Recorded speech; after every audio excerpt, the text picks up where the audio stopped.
학원, 프리랜서 강사님들 안녕하세요. 황경미 세무사입니다. 회계사 황주미입니다. 프리랜서 종합소득세 신고하는 직업 중 학원 강사님들이 두 번째로 많다는 거 알고 계셨나요? 오늘은 5월 종합소득세 신고를 준비하시는 강사님들을 위해 꼭 필요한 정보를 쉽고 빠르게 안내해 드릴게요. 혹시 나는 사업자 등록도 없는데 신고 안 해도 되는 거 아니야? 이렇게 생각하셨다면 지금 이 영상 끝까지 보셔야 됩니다. 반드시 종소세 신고하셔야 합니다. 학원 강사님들은 신고 대상자가 많은 직업군에 속해 있기 때문이죠. 그럼 바로 시작해 볼게요.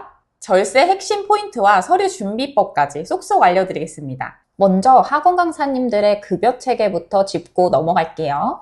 학원 강사님들이 받는 급여 형태는 보통 세 가지로 나눌 수 있어요. 고정급 받으시는 분들, 비율제로 가시는 분들, 그리고 기본 베이스로 깔고 인센티브 가져가시는 분들, 이렇게 세 가지로 나눌 수 있습니다. 첫 번째는 정액제입니다. 매달 일정한 월급을 받고 경우에 따라 3.3%만 원천 징수하거나 4대 보험에 가입된 정규직으로 일하는 경우도 있어요. 만약 3.3%가 아니라 4대 보험에 가입된 정규직 강사라면 2월에 학원에서 연말정산을 해줬을 거예요. 그럼 별도로 종소세 신고를 하실 필요는 없습니다.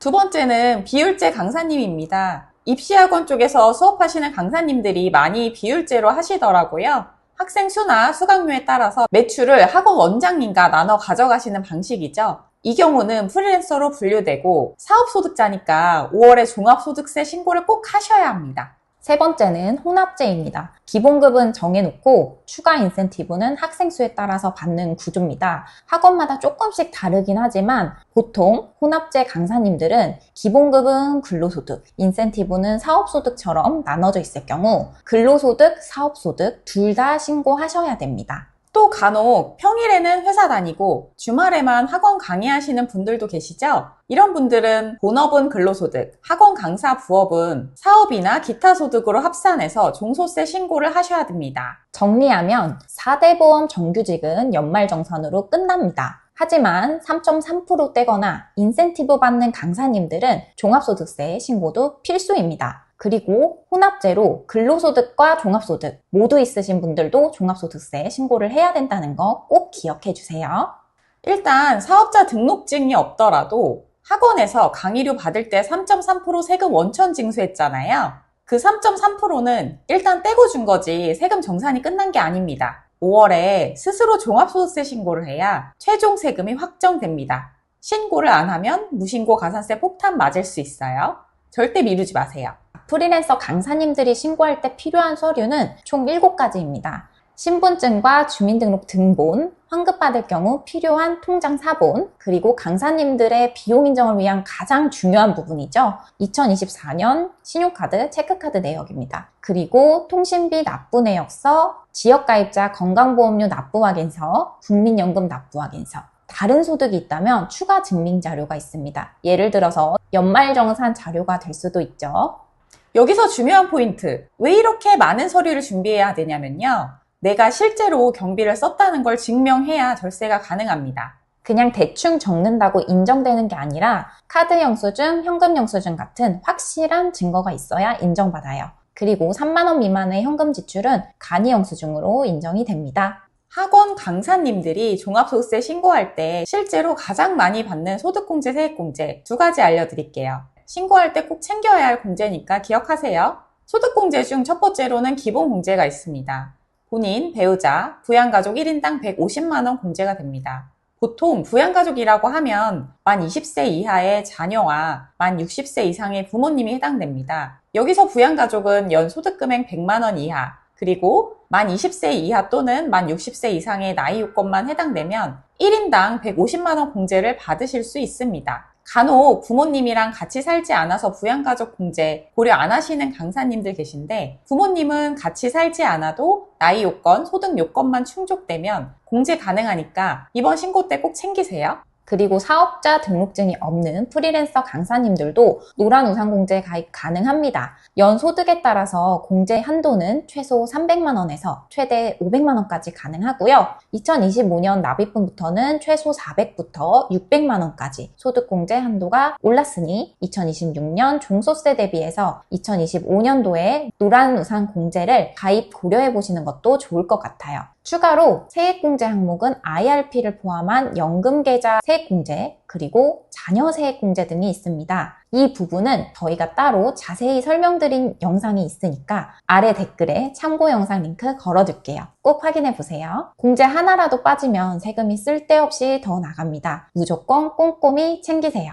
그리고 강사님들이 절세하려면 경비도 잘 잡아야 돼요. 교재 도서 구입비, 통신비, 강의 관련 소모품비, 스터디룸 대여비, 광고비, 이 5개는 기본 중에 기본입니다. 빠뜨리면 진짜 아깝습니다. 그럼 신고 방식은 어떤 게 유리할까요? 쉽게 말하면 단순 경비율은 직전 연도, 즉 2023년도 연수입이 3,600만 원 미만이신 강사님들 자동으로 단순 경비율로 경비 인정이 됩니다.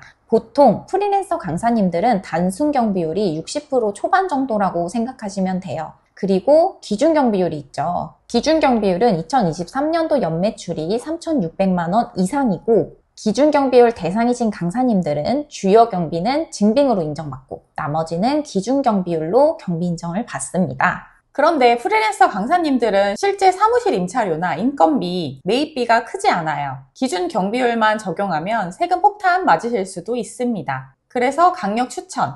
올해 기준 경비율 대상 강사님들이라면 간편장부 작성해서 실제 경비율 챙기는 게 절세에 훨씬 유리합니다. 여기까지 잘 챙기셨다면 이제 마지막 디테일입니다. 강사님들이 종소세 신고 시 종종 놓치시는 경비 3가지 준비했습니다. 일단 첫 번째로 인건비죠. 원래는 프리랜서라는 게 인적, 물적 없는 사업자이기 때문에 인건비 인정이 안 된다고 생각하시는 강사님들이 꽤 많으세요. 그런데 사실 수강생이 많아지거나 학생들 시험기간 다가오면 일시적으로 복사 알바, 뭐 이런 단순 업무 보조 알바 쓰시잖아요. 이런 단순 업무 보조 알바를 쓴다면 꼭 인건비 신고하세요. 그리고 두 번째로 경조사비가 있습니다. 한 건당 20만 원 인정이 되고요. 뭐 청첩장, 부고장 이런 거 증빙 캡처해 주시면 됩니다. 세 번째로 차량 비용. 요것도 많이 놓치세요. 강의 이동용 차량, 뭐 렌트, 리스 하시는 분들 많으시잖아요. 계약서랑 월 납부 내역서 준비하시면 됩니다.